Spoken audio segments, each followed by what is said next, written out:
మా latest videos కోసం మా ఈ తెలుగు న్యూస్ ఛానల్ సబ్స్క్రైబ్ చేసి గంట సింబల్ యాక్టివేట్ చేసుకోండి. దీపావళి అమావాస్య తర్వాత వచ్చే కార్తీక శుద్ధ చతుర్థిని నాగుల చవితి పండుగ అంటారు. కొందరు శ్రావణ శుద్ధ చతుర్థి నాడు జరుపుకుంటూ ఉంటారు. మన పురాణాలలో నాగుల చవితి గురించి ఎన్నో గాథలు ఉన్నాయి. దేశమంతటా పలు దేవాలయాల్లో మెలకలతో ఉన్న నాగేంద్రుని విగ్రహాలు కనిపిస్తూ ఉంటాయి. ఈ నాగుల చవితి నాడు నాగేంద్రుణ్ణి శివభావంతో అర్చిస్తే సర్వరోగాలు పోయి సౌభాగ్యవంతులవుతారని భారతీయుల నమ్మకము. నాగుపామును నాగరాజుగా నాగదేవతగా పూజిస్తారు. ముఖ్యంగా దీపావళి అమావాస్య తర్వాత వచ్చే కార్తీక శుద్ధ చవితి నాడు నాగుపాములను కొలుస్తూ ఉంటారు. జంతువులను పూజించటము భారత సనాతన సాంప్రదాయంగా వస్తున్న ఆచారం. కారణం సమస్త జీవకోటిలోనూ ఈశ్వరుడు ఉన్నాడని విశ్వసిస్తూ ఉంటారు. అంతేకాకుండా మానవుడి మనుగడ ఆరంభమైనప్పటి నుంచి జంతువులతో కలిసి జీవిస్తున్నాడు, ప్రకృతిని ఆరాధిస్తూ ఉన్నాడు. అందులో భాగంగానే సర్పాలను కూడా పూజిస్తూ ఉన్నాడు. వేదాల్లో నాగపూజ కనిపించకున్న సహితాల్లో బ్రాహ్మణుల్లో ఆ ప్రసక్తి వస్తుంది. నాగుపామును నాగరాజుగా నాగదేవతగా పూజిస్తారు. ముఖ్యంగా దీపావళి అమావాస్య తర్వాత వచ్చే కార్తీక శుద్ధ చవితి నాడు నాగుపాములను కొలుస్తారు. దీన్నే నాగుల చవితి అని కూడా అంటారు. అయితే ఈ నాగుల చవితి రోజు మీ వంటగదిలో ఉండే పసుపు డబ్బాలో ఇది వేస్తే మీ ఇల్లు నోట్ల కట్టలతో నిండిపోతుంది. వద్దన్న లక్ష్మీదేవి వచ్చి కూర్చుంటుంది. మన అందరి ఇళ్లల్లో పసుపు ఉంటుంది. వంటల్లో పసుపు ఖచ్చితంగా ఉపయోగిస్తూ ఉంటారు. పసుపు వంటల్లో వాడటం వల్ల మంచి ఆరోగ్యం లభిస్తుంది. పూజలలో కూడా పసుపును ఉపయోగిస్తూ ఉంటాము. పసుపు మన నిత్య జీవితంలో వాడే ఒక పదార్థం. పసుపు యాంటీబయాటిక్గా కూడా బాగా ఉపయోగపడుతుంది. ఏదైనా గాయం అయినప్పుడు పసుపు ఆ గాయంపై రాస్తే ఎటువంటి ఇన్ఫెక్షన్ అవ్వకుండా ఉంటుంది. ఇది పూర్వకాలంలో మన పెద్దలు చేసిన పనే. ఇప్పుడు డెటాల్ అని ఇంకా రకరకాల క్రీమ్స్ వచ్చాయి. కానీ ఏదైనా గాయం అయినప్పుడు పసుపు రాయటం మంచిదని డాక్టర్స్ కూడా చెప్తూ ఉన్నారు. మన ఆరోగ్యాన్ని కాపాడే పసుపు మన జీవితాలను కూడా మారుస్తుంది. పూజలలో వాడే పసుపు చాలా పవిత్రమైనది. పసుపును ఎట్టి పరిస్థితుల్లోనూ కూడా కింద పడేయకూడదు అని మన పెద్దలు చెప్పేవారు. అంతేకాదు పసుపు కింద పడిన వెంటనే తడి క్లాత్తో తుడిచివేయాలి. పసుపును కాలితో తొక్కకూడదు. అలా చేస్తే మహాపాపం చుట్టుకుంటుంది. పూజలలో వాడే పసుపును కింద పడేసిన కాలితో తొక్కిన లక్ష్మీదేవికి కోపం వస్తుంది. పసుపును చాలా పవిత్రంగా భావించాలి. పూజలలో వాడే పసుపు అనే కాదు, వంటగదిల్లో ఉన్న పసుపును కూడా బాగా చూసుకోవాలి. పసుపు పురుగు పట్టకుండా చూసుకోవాలి. అలాగే వారంలో ఒక్కసారైనా సరే పసుపును ఎండలో పెట్టాలి. ఇలా చేస్తే పసుపు తన సహజ గుణాన్ని కోల్పోదు. అలాగే పసుపు డబ్బా కూడా శుభ్రంగా ఉండాలి. కొందరు పసుపు డబ్బా ఖాళీ అయినా దానిని కడగరు. ఆ డబ్బా మూతపై మరకలు ఉంటాయి. పసుపు డబ్బా శుభ్రంగా లేకపోతే లక్ష్మీదేవికి కోపం వస్తుంది. అలాగే మీకు ఆర్థిక ఆరోగ్య సమస్యలు కూడా పెరుగుతాయి. కాబట్టి పసుపు మరియు పసుపు డబ్బా విషయంలో ఈ జాగ్రత్తలు పాటించండి. ఇక నాగుల చవితి రోజు పసుపు డబ్బాలో ఏం వేస్తే మీ ఇల్లు నోట్ల కట్టలతో నిండిపోతుందో తెలుసుకుందాము. అంతకన్నా ముందు మా వీడియో నచ్చితే లైక్ చేసి షేర్ చేయండి. అలాగే మా ఛానల్ని కూడా సబ్స్క్రైబ్ చేసుకొని మాకు సపోర్ట్ చేయండి. దీపావళి అమావాస్య తర్వాత వచ్చే కార్తీక శుద్ధ చతుర్థిని నాగుల చవితి పండుగ అంటారు. ప్రకృతి మానవ మనుగడకు జీవనాధారమైనది గనుక దానిని దైవ స్వరూపంగా భావించి మన పూర్వీకులు చెట్టును పుట్టను రాయిని రప్పను కొండను కోనను నదిని పర్వతాన్ని ఇలా సమస్త ప్రాణికోటిని దైవ స్వరూపంగా చూసుకుంటూ పూజిస్తూ వస్తూ ఉన్నారు. ఇదే మన భారతీయ సంస్కృతిలోని విశిష్టత. నిశితంగా పరిశీలిస్తే అందులో భాగంగానే నాగుపామును కూడా నాగరాజుగా నాగదేవతగా పూజిస్తూ వస్తూ ఉన్నారు. ఈ పాములు భూమి అంతర్భాగమందు నివసిస్తూ భూసారాన్ని కాపాడే ప్రాణులుగా సమస్త జీవకోటికి నీటిని ప్రసాదించే దేవతలుగా తలచేవారు. ఇవి పంటలను నాశనం చేసే క్రిమికీటకాదులను తింటూ పరోక్షంగా రైతుకు పంట నష్టం కలగకుండా చేస్తాయి. అలా ప్రకృతి పరంగా అవి మనకు ఎంతో సహాయపడుతూ ఉంటాయి. ప్రకృతినే పరమాత్మగా భావించి పూజించే సంస్కృతి మనది. అందుకే చెట్టును పుట్టను జీవులను పూజిస్తూ ఉంటాం. వేదాల్లో నాగపూజకంటూ ప్రత్యేకించి లేకున్నా నాగదేవత పూజ సహితాల్లో బ్రాహ్మణుల్లో విశేషించి చెప్పారు. నాగుల చవితి, నాగుల పంచమి తిథుల్లో నాగదేవత ఆరాధన ఎక్కువగా కనిపిస్తూ ఉంటుంది. ఈరోజు పుట్ట వద్దకు వెళ్ళి పాలు పోస్తారు, లేదా జంట నాగుల విగ్రహాలకు అభిషేకం చేస్తారు, లేదా ఇంట్లోనే నాగదేవత లేదా నాగేంద్ర స్వామిని పూజిస్తారు. ఇలా ఏ విధంగా అయినా సరే నాగపూజ చేసుకోవచ్చు. అంతం, వాసుకి, శేషం, పద్మనాభం, కంబలం, శంఖపాలం, ధృతరాష్ట్రం, తక్షకం, కాళియం అనే 9 మంది నాగదేవతలను పూజించాలి. వారిని ఒక్కసారైనా స్మరించుకోవాలి. నాగుల చవితి రోజున ఈ శ్లోకాన్ని పఠిస్తే ఎలాంటి నాగదోషాలు ఉన్నా సమసిపోతాయని పురాణ వచనం. కర్కోటకస్య నాగస్య దయమంత్య నలస్య చ ఋతుపర్ణస్య రాజర్షే కీర్తనం కలినాశనం. ఈ శ్లోకాన్ని పూజా సమయంలో చెప్తూ పుట్ట చుట్టూ ప్రదక్షిణలు చేయాలి. అదేవిధంగా నాగేంద్ర, మేము మా వంశంలో వారము నిన్ను ఆరాధిస్తూ ఉన్నాము.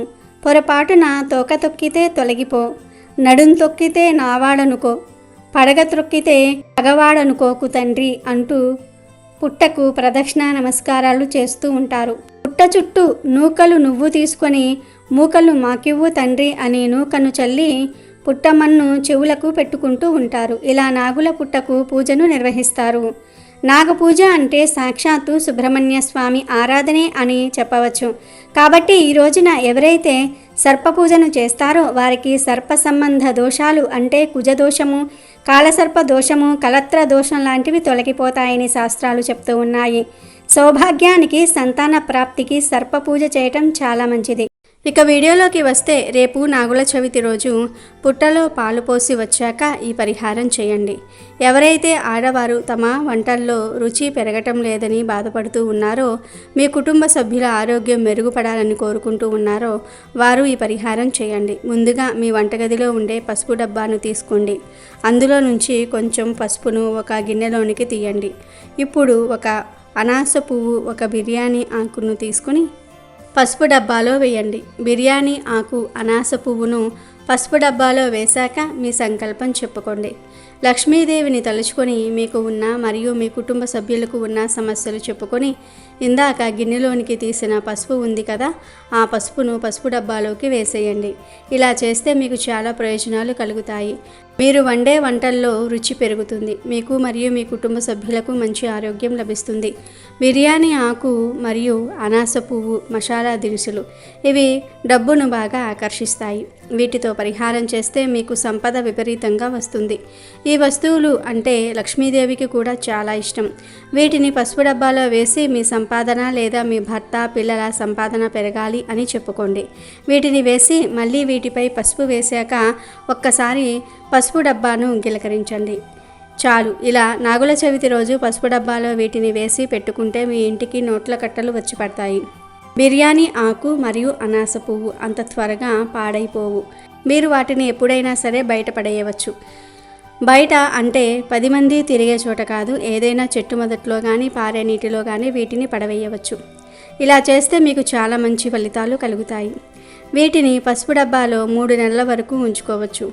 ఇవి పసుపు డబ్బాలో పెడితే మీకు లక్ష్మీదేవి అనుగ్రహం కలుగుతుంది. అలాగే మీరు పసుపు డబ్బాను కూడా శుభ్రంగా ఉంచుకోవాలి. పసుపు మరియు పసుపు డబ్బాను పవిత్రంగా చూసుకోవాలి. మరి ప్రతి ఒక్కరూ కూడా రేపు నాగుల చవితి రోజు పసుపు డబ్బాలో వీటిని వేసి లక్ష్మీదేవి అనుగ్రహాన్ని పొంది మీ ఇంటిని నోట్ల కట్టలతో నింపుకొని ఆనందంగా జీవించండి. పసుపు చాలా పవిత్రమైనది. ఆడవారు నెలసరి వచ్చినప్పుడు పసుపును 3 చిన్న ముద్దలుగా చేసి తింటే చెడు రక్తమంతా కూడా పోతుంది.